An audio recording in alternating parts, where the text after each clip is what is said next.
You became an entrepreneur to make money. And don't forget, you became an entrepreneur to have a life.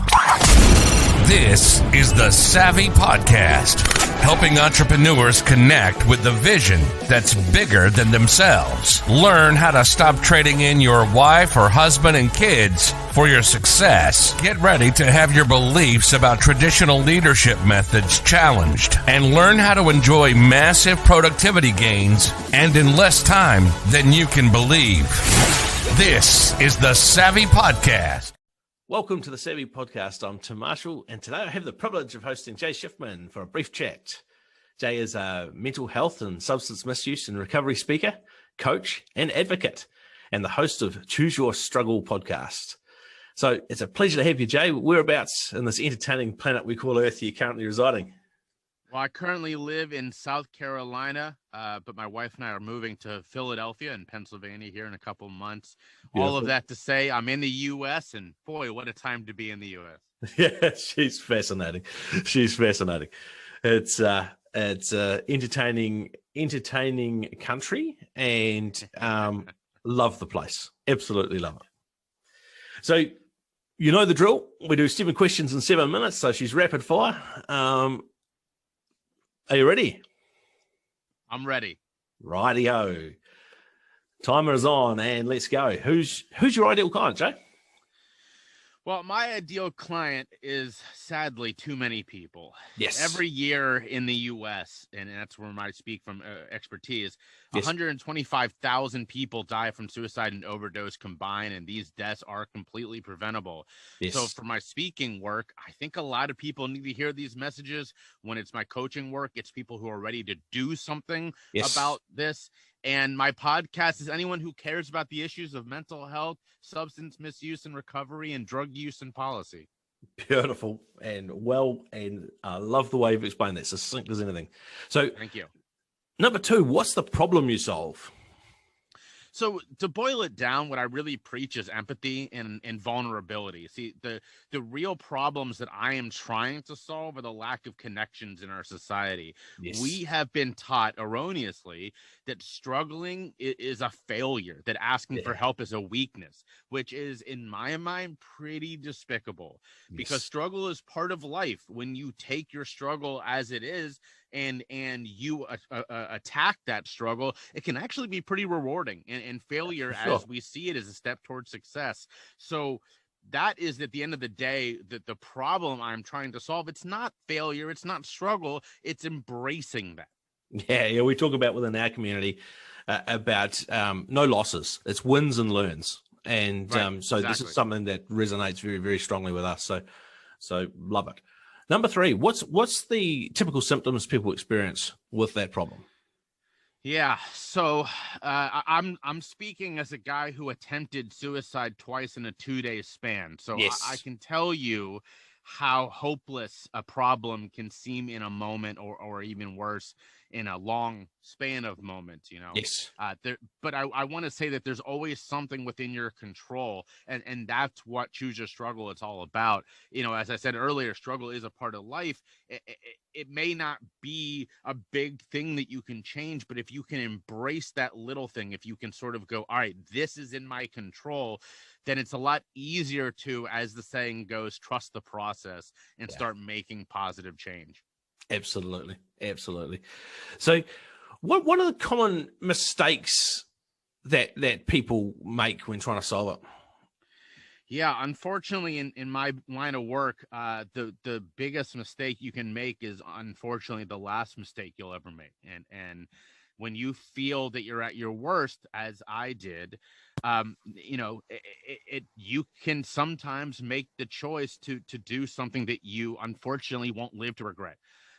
That's obviously the worst mistake, but the yes. sort of next worst is jumping at something that you think may be a path forward, because in the moment that you're in, any step forward looks like a good step. And in reality, obviously, we know that that's not always the case. So, you know, making sure that you take some time to practice a little mindfulness and truly consider the choices that you have in front of you, it's possible to help swing those odds further in your favor in terms of making a choice that you're going to be happy with 5 or 6 steps down the line. Beautiful. Absolutely love it. So what's one valuable free action the audience today, if they are sitting here listening to this, and there will be some that go, oh, I need to do something now. I need to, what's a valuable free action they could take? Well, number one, obviously, I would say listen to my podcast. Beautiful. Love it. But sincerely, Yep.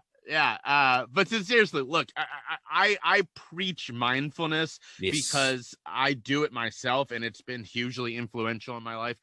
And my meditation is great, so I don't want to turn anybody off by saying, I'm not talking about meditation, but I'm not talking about meditation. I personally have never received the benefit from meditation that I was looking for mindfulness. Fortunately for me, a therapist taught me other ways years ago, and these are what I preach. Look, meditation's awesome. If it works for you, fantastic.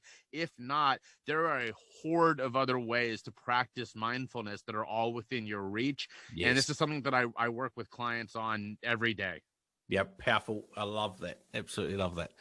So what's one valuable free resource that we can direct people to? We've mentioned your podcast. Talk to me. Yep. So the podcast is called Choose Your Struggle. You'll learn a lot of information. I bring on experts around the topics of mental health, substance misuse and recovery, and drug use and policy. And we have frank and I think pretty vulnerable chats about these subjects. And that's sort of a rule for my podcast. If someone's holding back on me, I sort of keep pushing and keep trying to get them to open up, because I'm not here for that. I'm not here for someone to tell you their rhetoric. I want to hear someone's story and what they truly believe. So that's incredibly important to me. So check out Choose Your Struggle. Second, you can sign up for my mailing list at Shifman, or more importantly, go to my LinkedIn, which is just my name, Jay Shifman, JayShifman.com. There's a very vibrant community around people who talk about issues of mental health and substance misuse on LinkedIn that I am very lucky to be a part of. I post 3 to 4 times a week about these topics. Always love engaging with people, sharing other people's content. So find me on LinkedIn. That's my number one. Beautiful, beautiful, beautiful. And so from all your years of experience with this, what's the most valuable free tip? You've got 60 seconds left that you can give our people today. Well, I never let an opportunity pass without saying reach out. If you care about somebody in your life, if you're worried about them, let them know. If you yourself are struggling, reach out to somebody, because we are deciding that the era of struggling in silence is over. There's no grand proclamation it's over. If you truly believe that there's nobody in your life who can understand, reach out to me. You can find me at my website. As we say in this work, we'd rather spend 2 hours talking to you today than 2 hours attending your funeral tomorrow. I will always listen. So reach out and let's have a conversation. Beautiful. Absolutely love it. Perfect. And smack on the money as far as time's concerned. So that's absolutely fantastic. So it's been an absolute privilege hosting you, Jay. And it's just fantastic to just be able to share this and get this out. When I was on your website, when we were doing some research, the word vulnerability came up there, and that's something that's also very, very powerful within our community. It's something that we teach our leaders, regardless of the size of the company that they're in control on. The power of being vulnerable to their team is something that's just resonated so much. I thought, right, Jay's our man. So, well, thank you. Let me say thank you then. If you are teaching vulnerability, it's one of those things that we shouldn't have to teach, but we do, because we're hearing constantly how it's not a good thing, and it's almost not even explicit, right? It's the dog whistle versus the bullhorn. So if you're taking time to tell leaders not only is it okay, but it's a good thing, applause for you, man. Thank you. Cheers. Thanks, Jay. Thank you very much, and all the best with the outcomes in the US. You've been listening to the Savvy Podcast, helping entrepreneurs connect with a vision that's bigger than themselves, stopping the trading in their wife and husband and kids for their success. We hope you've gotten some useful and practical information from this show, and we hope you had fun along the way. We know we did. We'll be back soon, but in the meantime, If you want to know more about the Savvy Method, hit the website at www.thesavvymethod.com. We'll see you again soon.